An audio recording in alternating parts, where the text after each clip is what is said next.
Stewie Griffin is a 1-year-old baby with a body count. Over 20 seasons, he's killed his mother, his half-brother, a news anchor, and countless others. Some of these deaths were simulations, but many were real. Today, we're counting down every person Stewie Griffin has killed in Family Guy. And I'm warning you, some of these are brutal. Let's start with Stewie's very first on-screen kill in Chitty Chitty Death Bang. Stewie misinterprets the meaning of his birthday. He assumes that the same mysterious man in white who delivered him as an infant will be returning to force Stewie back into Lois's womb. Stewie is terrified of this and decides he needs to escape. I rushed to freedom, but suddenly I was ambushed by a mysterious man in white. The man in white put me back in the womb. Stewie makes it all the way to the airport before deciding that he should face the man in white after all. He returns home for his birthday party, determined to fight. Stewie, however, mistakes a cult leader looking for Meg for the man in white. Stewie corners the cult leader and pulls out a disintegration ray gun, completely vaporizing the cult leader. The man is reduced to nothing but ash. I've been expecting you. What the hell is this? It's a boy. This is Stewie's first confirmed kill. Feeling victorious, he joins the others at his party, completely unbothered by what he just did. This murder set the tone for Stewie's character. He's willing to kill without hesitation, and he has the weapons to do it. In Brian in Love, Stewie has a nightmare that becomes one of the darkest sequences in Family Guy history. In his dreams, Stewie murders everyone in the neighborhood of make-believe from Mr. Rogers' neighborhood. The dream shows Stewie systematically killing every beloved character from the show. King Friday the 13th and Queen Sarah Saturday are hanged on a noose by Stewie. X the Owl is crushed underneath a tree that Stewie cut down. Lady Elaine is killed off screen. Henrietta Pussycat is burned alive by Stewie.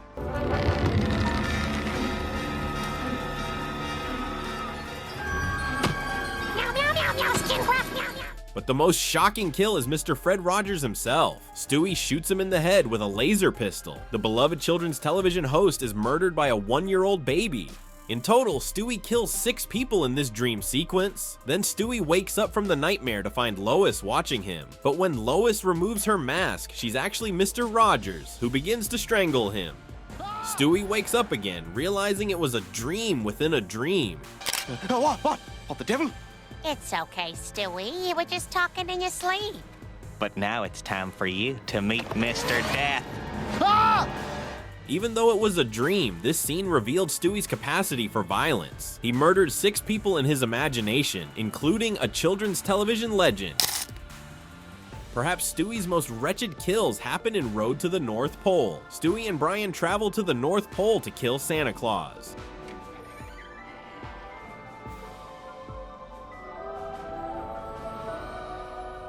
When they arrive, they discover that Santa's operation is in crisis. Stewie and Brian witness the horrific conditions. Elves are collapsing from exhaustion, and reindeer are suffering from illness. The entire North Pole is a nightmare. I don't even pray for them anymore. In their attempt to help Santa, Stewie and Brian try to deliver the presents themselves. At their first house, a father catches them in his property and tries to call the police. Stewie retaliates and kills him with a baseball bat, stating that you cannot call the police on Santa Claus. No, I can explain. We came down the chimney, but it's kind of a funny story. What the hell did you do? He was gonna call the cops, man. You can't call the cops on Santa. Help me move this guy's body. The mother discovers Brian and Stewie, whom they attack with the same baseball bat after she sees what they have done. Oh my God! Oh, crap. Quick, Stewie, get the bat! Help! Help! Mommy! It's okay. And Stewie kills Lois. Stewie finally does what he's been threatening to do since the pilot episode. He kills his mother. The episode opens with the family celebrating Lois's birthday at dinner. The family gives her mediocre gifts, but Brian gives her tickets for a cruise. Lois assumes the tickets are for her and Peter and take the trip alone without Stewie. This greatly upsets Stewie, and as soon as he returns home, he begins plotting revenge.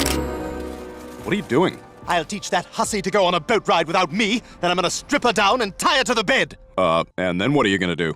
Let's see. Brian scoffs at Stewie's plan, noting that Stewie has never followed through with any of his diabolical plans before. Stewie realizes Brian is right, so he decides to take immediate action. After being humiliated by Peter during the cruise, As said, the abortionist has one hand. We can't get an abortion here. So we turned around and went home, and 2.5 months later, our daughter Meg was born. Lois goes outside to be alone. By this time, Stewie has made his way onto the ship via speedboat. Confronting Lois, she's completely astonished to see him and wonders how he came on board. Stewie pulls out a machine gun, and after a brief moment of tension, he opens fire. Lois's chest is riddled with bullets, and she falls overboard. Her body plunges and sinks deep into the ocean's abyss.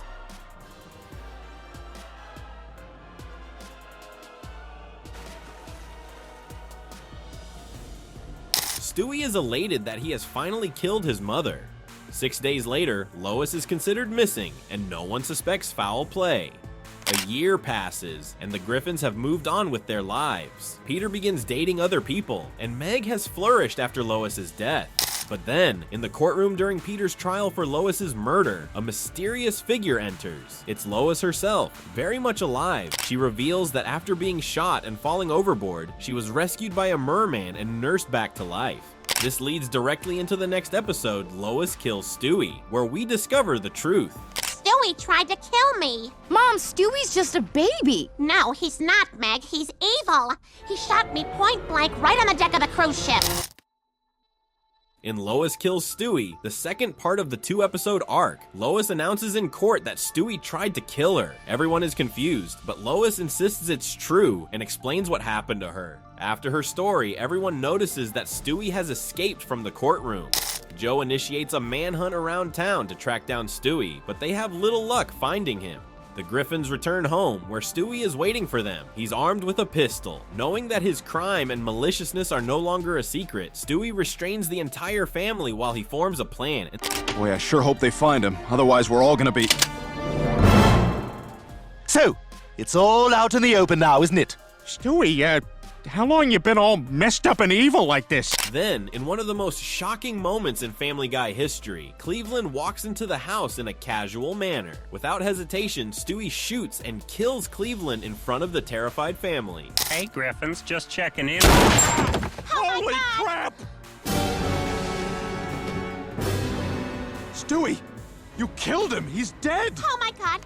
Cleveland Brown, one of Peter's best friends and a main character on the show, is murdered in cold blood. Stewie shows no remorse. He realizes that neither the police nor the press would ever overlook a black man's disappearance, so he needs to act fast. Stewie forces Brian to drive him to CIA headquarters. After posing as CIA agents, Stewie gains access to the CIA's supercomputer and takes control of the planet's power grid. Stewie becomes president of the world and broadcasts his oppressive new laws from the White House. We interrupt this program to bring you a special message from the new president of the world. Greetings, loyal minions. Stewie? Oh my God! What the hell? Good gravy! But Lois arms herself with weapons from Stewie's reserve and heads out to assassinate her baby.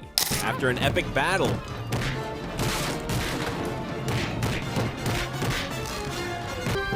Go ahead, Lois. Do it. Shoot me. Shoot your little baby, Stewie. I can't do it. You're a terrible, evil child, but you're still my baby. I could never hurt you. Well, that works out perfectly because I can hurt you! Peter shoots Stewie in the chest and then the head, killing him. But then the words "simulation over" appear on screen. The entire 2-episode arc was revealed to be a computer simulation Stewie was watching to see what would happen if he killed Lois. So technically, Stewie didn't really kill Lois or Cleveland, but in the simulation, he murdered both of them and showed what Stewie is capable of when he follows through with his plans. In The Big Bang Theory, Stewie and Brian get into an argument about an insult. Brian, can I give you money and you write me a check so I can order something from this Abercrombie & Fitch catalog? What do you want to order? Oh, wait, let me guess. Him. He got you, Stewie. Stewie plans to go back in time to top his insult to Brian, which he does successfully multiple times. But Brian and Stewie begin to fight for control over the time machine, accidentally launching them outside the space-time continuum. Stewie overloads his return pad, causing an explosion that sends them back to the future. What happened? Where are we? I don't know. It's like We're not anywhere. Stewie, what the hell did your machine do? Just calm down, Brian. I've got the return pad. All right, step on. What happened? Good Lord! This is impossible. What? Well, the return pad works by first locking onto our coordinates along the curve of the space-time continuum, but it can't. Why not? After research, Stewie discovers that his explosion was the Big Bang and that he created the entire universe. Meanwhile, Bertram, Stewie's half-brother and nemesis, witnesses Stewie buying plutonium from a terrorist at a market. Bertram sneaks into Stewie's house and uses the time machine to go back in time. His plan is to prevent Stewie from being born, which would stop the Big Bang and erase everything from existence. Stewie and Brian travel back to the late 14th century in Venice, Italy. Stewie discovers that Leonardo da Vinci is his ancestor. Since Stewie and Bertram share DNA from Peter, Bertram plans to eliminate Stewie without affecting his own existence. When Bertram arrives, he throws a knife at Leonardo. Stewie jumps in front of it with a pallet, blocking it. They steal Leonardo's early flight inventions and fight in midair. Stewie deflects a missile and blows Bertram's glider apart.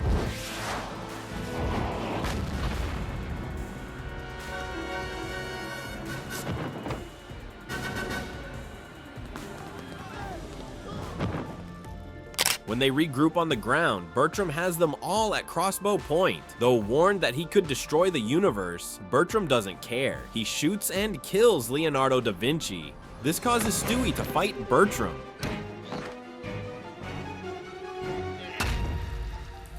Bertram knocks Stewie down, but Stewie grabs the crossbow. Without hesitation, Stewie shoots Bertram in the chest and then in the head, killing him.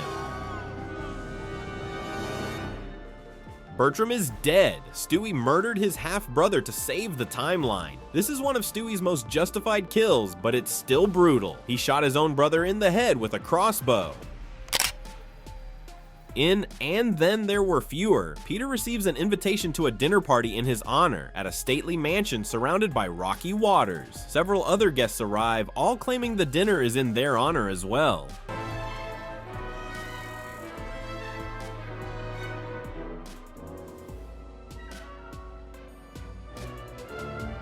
Their host is revealed to be actor James Woods, who says he's become a born-again Christian and invited them to make amends for his wrongdoing. But then Quagmire's girlfriend Stephanie is suddenly shot and killed. Did the cork hit me? My God, she's dead. The group suspects Woods, but when they return to the scene, the body has disappeared. It's gone. Where is she, Woods? What'd you do with the body? What? Then Woods himself is found stabbed to death. He's dead. A murder mystery begins as the guests try to figure out who the killer is. More murders follow. Muriel Goldman is found stabbed. Derek Wilcox is struck with a Golden Globe Award and pushed from a balcony. The group suspects Tom Tucker when the award is found under his bed.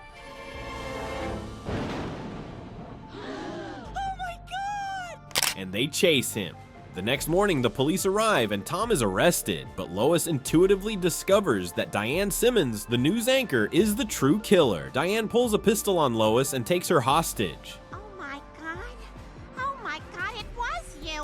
You're the killer! Very clever, Lois. Diane reveals that her life has been going downhill since she turned 40. Tom had her replaced as co-anchor with a younger woman. She also reveals that she dated and broke up with James Woods. She paid Priscilla to persuade Woods to become born again so she could lure him to the mansion.